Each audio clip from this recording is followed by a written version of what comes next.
Now, before actually use Nunchaku techniques, you have to know few different stances.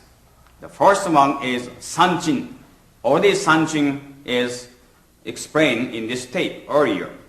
But very quickly, going to review. Heel together, toe together. Maybe I will explain to you a different way, but you follow either way to make nice sanchin stance. Measure 1 foot apart. And either legs, maybe this time, right leg straight forward, 1 step forward, and heels out. Don't bring toe in. If toe in, you're getting narrower to the side. So heels out to 30 degrees. Bend both knees evenly. How much you bend is knee and toes line up and upside down. And the weight is distributed 50-50. It's a sanchin stance. Of course, hip is straight forward. Now next, cat stance. Go back to attention pose again. This time, keep one leg straight forward. And this time, 1.5. And bend both knees evenly to forward, not to the side. Now weight distribute is 100% the back leg and 0% in the front. However, for stability reason, you can put your foot on the ground but never put in the weight. And hip is straight forward. Let's go cat stance. Next is shikodachi hanmi. Shikodachi is a Japanese sumo wrestling stance. Sumo wrestling, only one stance they use to fight. It's called shikodachi. Difficult to translate into English. Shikodachi is step side to side.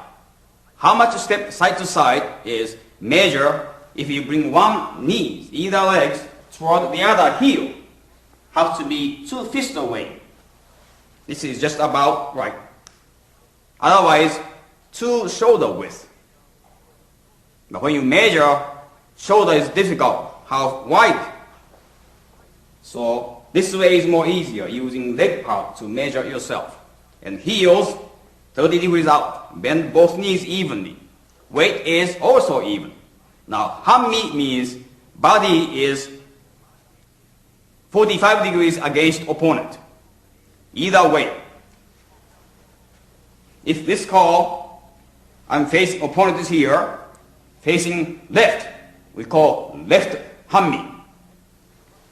If facing to right, or body going to face right, then we call right migi hanmi. Hanmi means all time body is 45 degrees. Now, hojo-undo, nunchaku hojo-undo is group 1 and group 2. Group 1, most of techniques are attacking techniques, except last one. And group 2 is most of the time catching. Show you group 1 and some bunkai analyzing the movement. And go to group 2.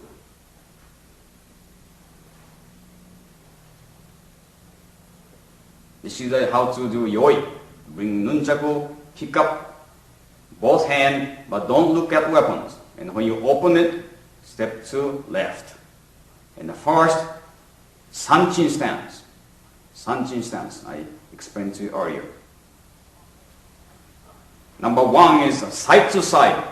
The other hand, don't leave down.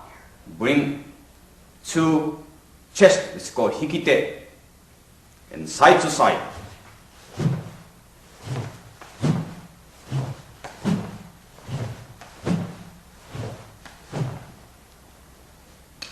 Five swing. When you practice yourself, 10 or 20 for each hand is a proper amount. Now go to switch hand and go to this way.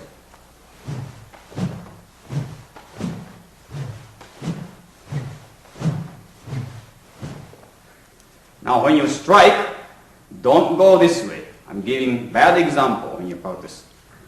Not this way. This way, this hand is dead. all the time, every time swing comes, lift elbow and come down.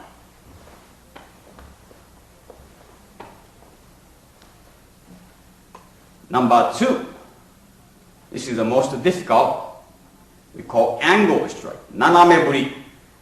Start with top and down. So actually hitting opponent temple and going to jab. And going back. And big swing. And this time angle, hitting jaw to the temple. And coming down. Make big circle. This is the one set.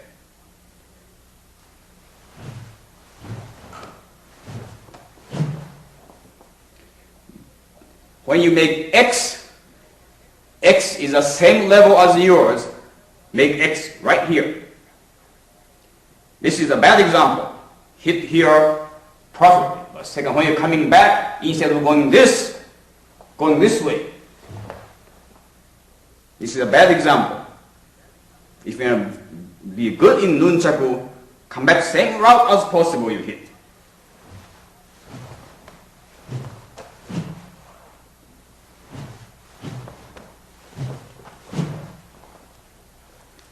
Now, the other hand. So top, angle here.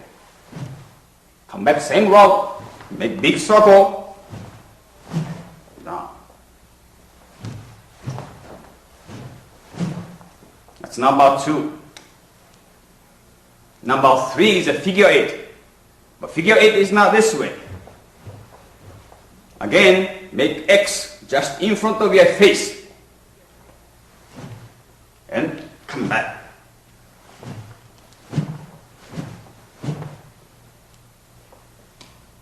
The other hand.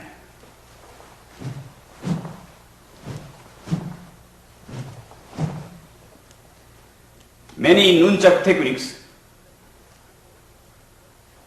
angle techniques most effective. Of course, you can hit the top of the head, but when you miss, do you know where you come back? If opponent is just in front of you, then you come back right here. This is not a very good idea. Even opponent to the side, still more likely hit your own ankle or toe. So techniques, Nunchaku we don't have top of the head. Most of the time angles. Now if you have punching bag, try to hit yourself side to side. Every time Nunchaku hit anything, it's bounce off, come back to your hand.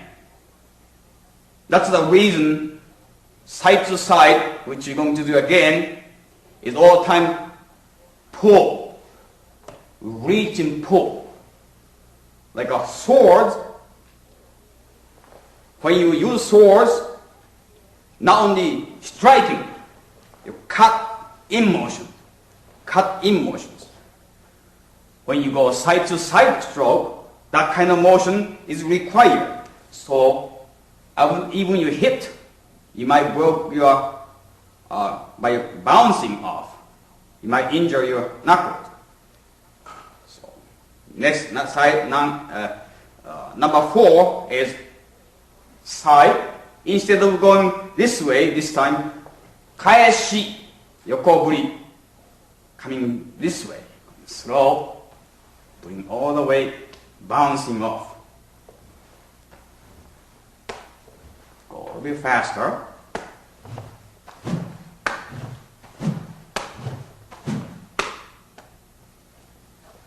Switch hand. This way. This part is coming back.